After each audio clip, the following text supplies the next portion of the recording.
I want to talk about an experience that I had about a year ago. In many ways, it was an extraordinary experience that ought to have sent me crazy. The experience was that I was taken to the future.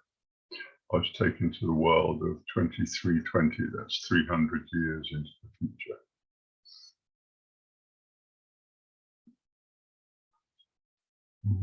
How did I experience this?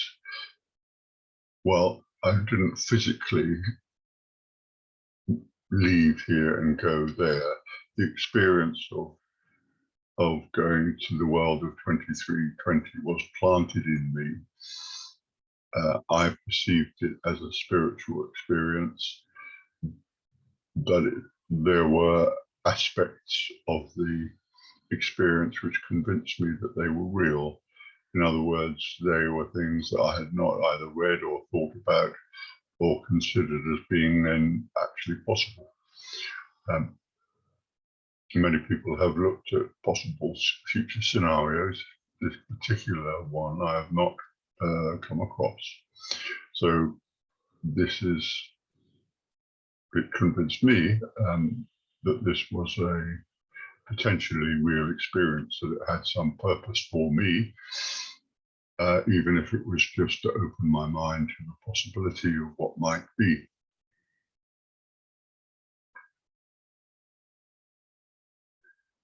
In many ways, I struggle to be able to describe this,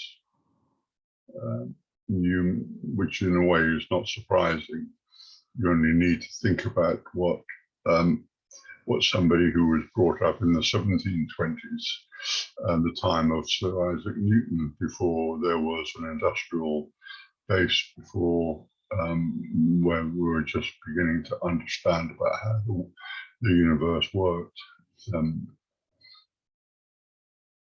If you brought somebody from that era to the present day 2020s, they would struggle to understand what air travel was, what this is,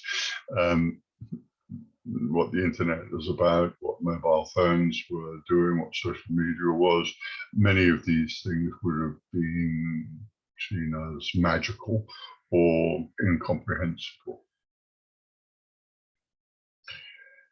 And certainly some of the things that I experienced, when I describe them, the first thing that you will think about is that they were either magical or impossible or not real. So bear with me as I go through this process of working through the experience.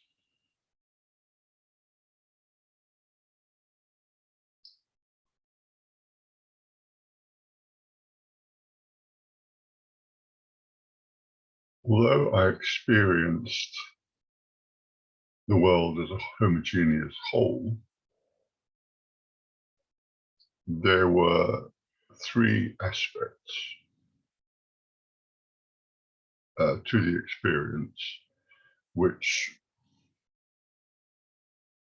form a spotlight to understanding what the whole thing was about, or how the civilization worked. And these were the concept of the sovereign individual, sovereign human being, the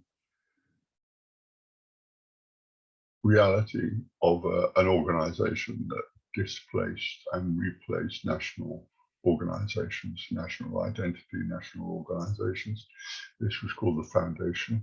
It was based locally, but acted globally. And lastly, it's about the technologies that allowed humanity to spread across the local star systems. And there are 50 star systems in what I understand is the local group, which are the star systems which are within 15 light years of Earth, of the solar system. And humanity had spread into most of these places and to most of the places in our solar system. So there were colonies on Mars and on the Moon, and on Ceres and many other places.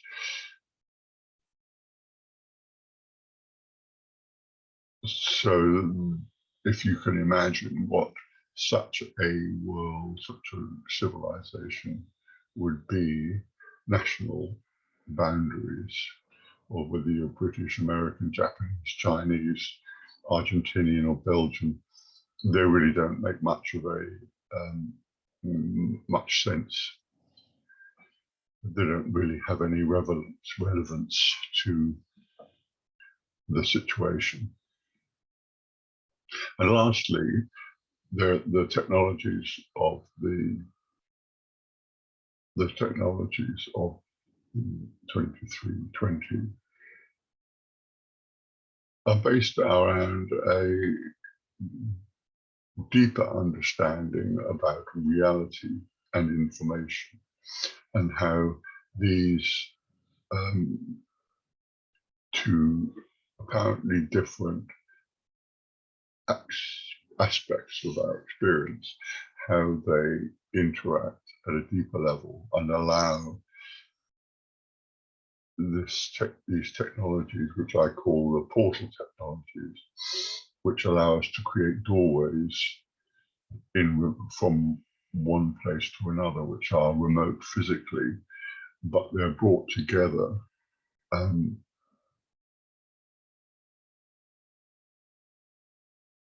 in a way that allows you to go from one place to another without traveling in the space in between.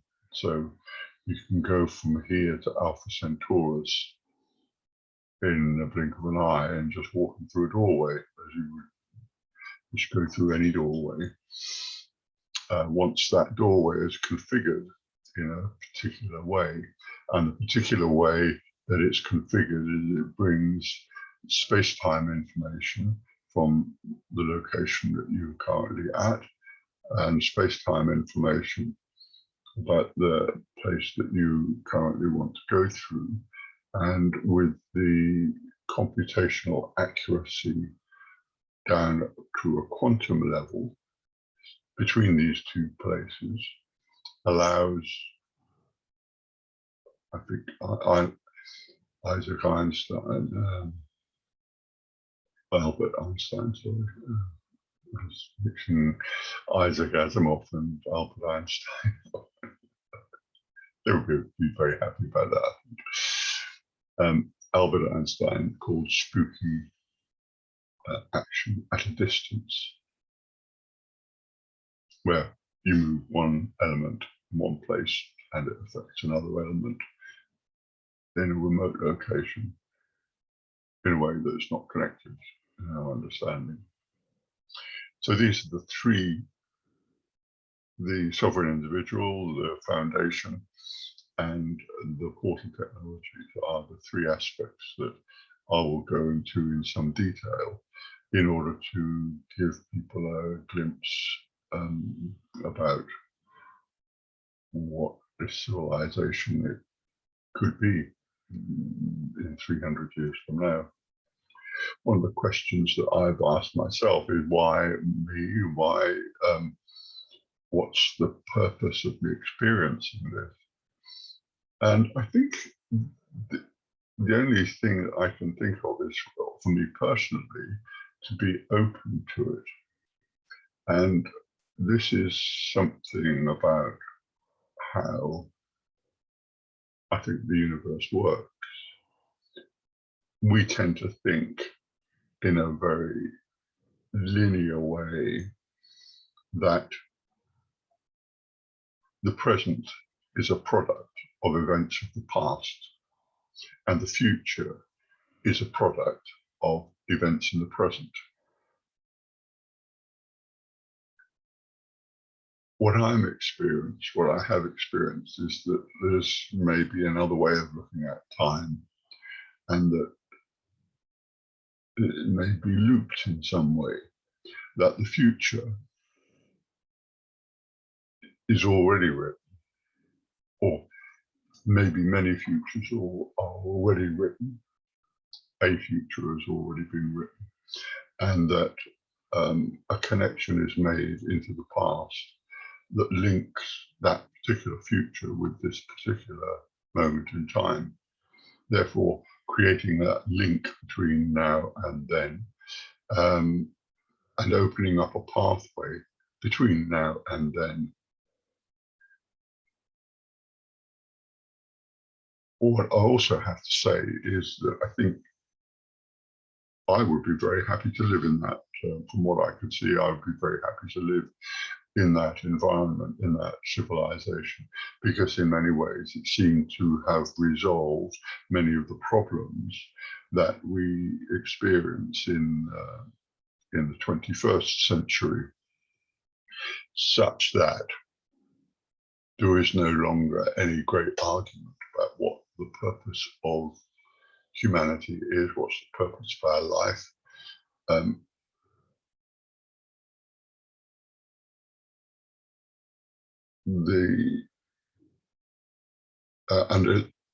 This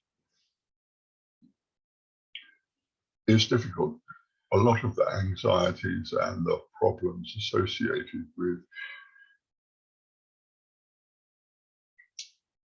depression and anxiety is people don't have a feeling that there is a future that is good, that is available. And I think this produces a certain dread and a certain level of anxiety, that being open to a better future where people get on with each other, and they need to get on with each other, and there is a way to get on with each other. And there is an organization that looks after you, and it serves you, which is what the foundation does. It makes available a safety net under everybody, and it also provides physical wherewithal for expansion of the human race out beyond the planets.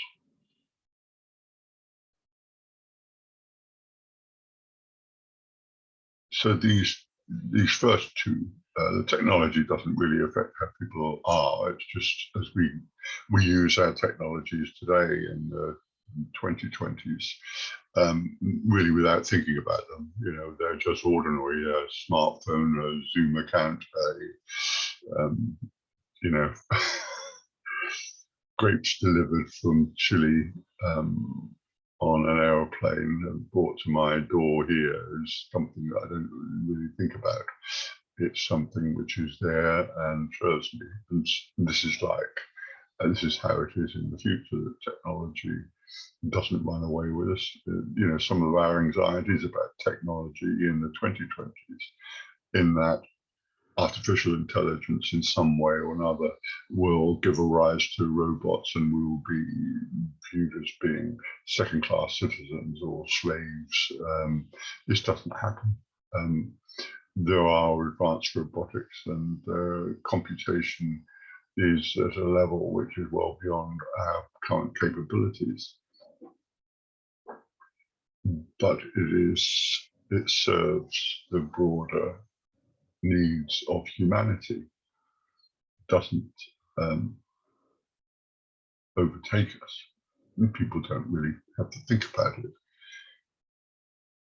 They just use it.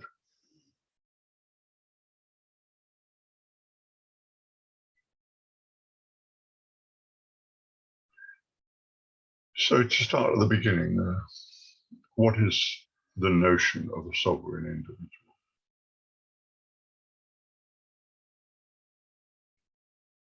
I believe that if we understand that life is precious, that all life is precious, and that there is a spark of the divine in all of us, that we are all representatives of the universe at large, and that we are equal. There's no human being that is better or has more authority. If you look like a human being, you are a human being. And all human beings in that sense are equal, because all have this spark inside of them. And the proof of this spark is our own individuality. We experience it. Everybody experiences this level of self-knowledge and consciousness that we take for granted. But this is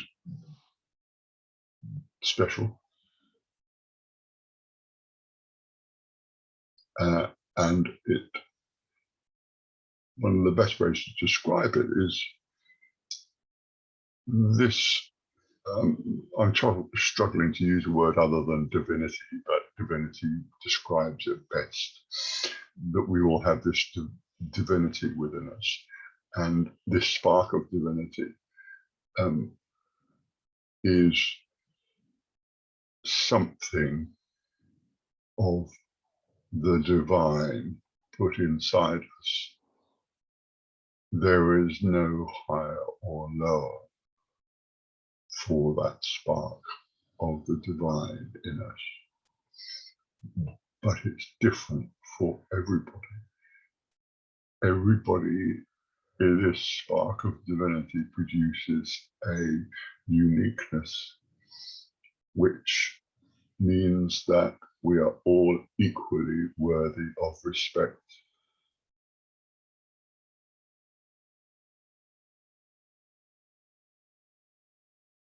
And that the spark of the divine is not limited to human beings, it cascades through all types of existence. It exists within animals, it exists within plants, and it exists within material objects and the material world. None of these are higher or lower. They are all different, but they're emergent. We grow. Life has grown from the material to the vegetable, to the animal, to the human, to this state that I believe we have largely acquired 300 years from now, which I call the divine human, where we understand our divinity. It's not higher, it's emergent. And where you understand that emergence of this higher consciousness, what comes with that is an understanding of your place in the universe.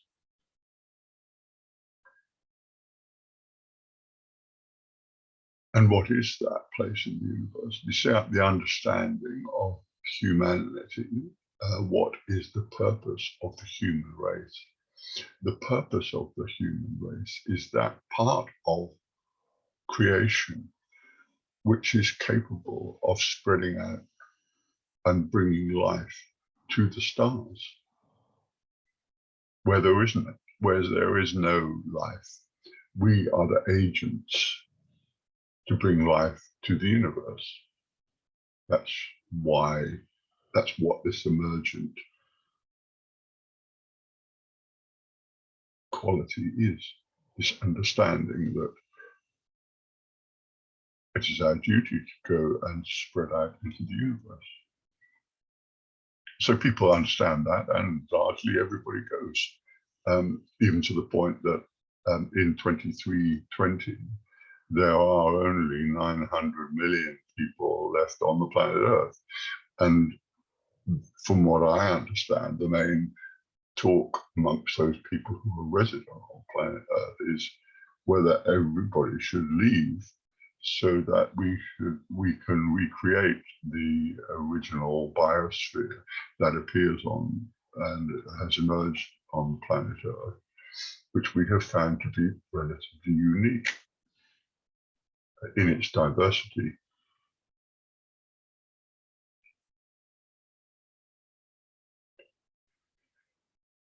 So this is the first step in understanding what the purpose of our personal life is. My personal life is to fulfill this emergent quality that I have of this divinity.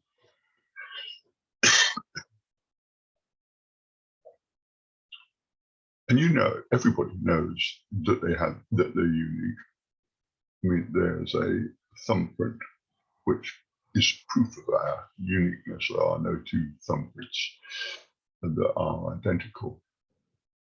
And this is like the stamp of our individuality, of our uniqueness. Part of that uniqueness is what we can do.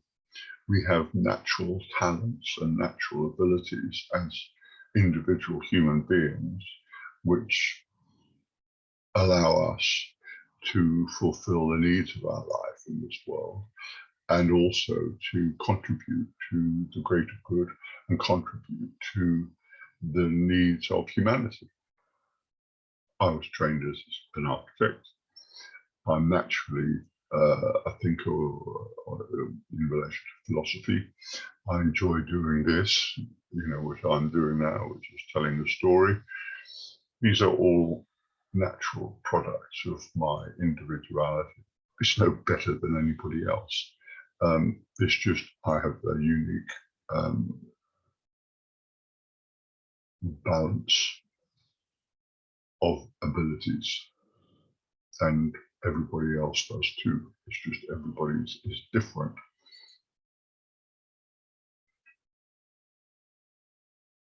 So the sovereign individual is this understanding that we are both unique and divinely inspired, and that we have a purpose, and that purpose is to go out and explore, and go out and to take life with us.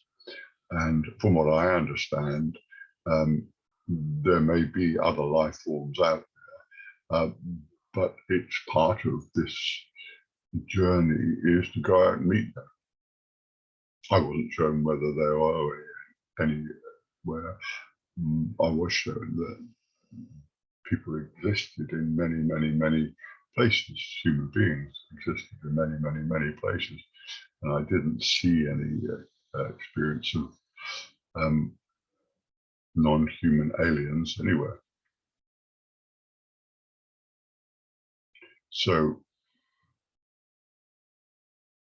even if there are other human level creatures, we believe that they will also be subject to the same forces of emergence that have brought us through this planet in its long history to this point in history where we're capable of a wider consciousness. And of course, this is such a fundamental change in how people are viewed, that many of the institutions that have been created to serve humanity are no longer fit for purpose. So the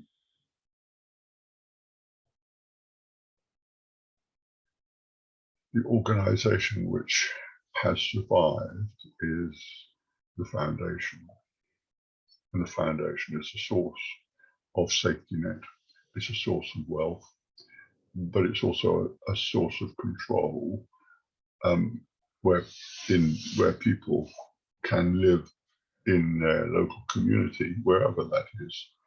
And that local community, and people typically, from what I understand, people typically live in relatively small communities. in the thousands and not in the millions or the billions, because we don't need to live together in the billions, in the millions, because we have the technology available to live where we like and work where we like and connect however often that you want. So the foundation is it has replaced the nation state. Nation states can't really survive the idea of there being thousands and thousands of communities spread across 50 different star systems. I'm sure there are some of them which there's a Welsh community somewhere, or there's an Irish community somewhere, and that many communities will have some connection with ethnic origins, but largely people understand that it's the larger connection that is important. You need to be open to that larger connection because the universe is vast. The universe is enormous, and it requires us, if we are to bring life to the universe, it requires us to have a big, wide understanding.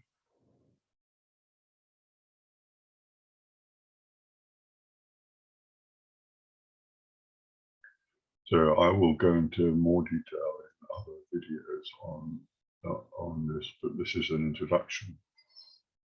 So I will end it there.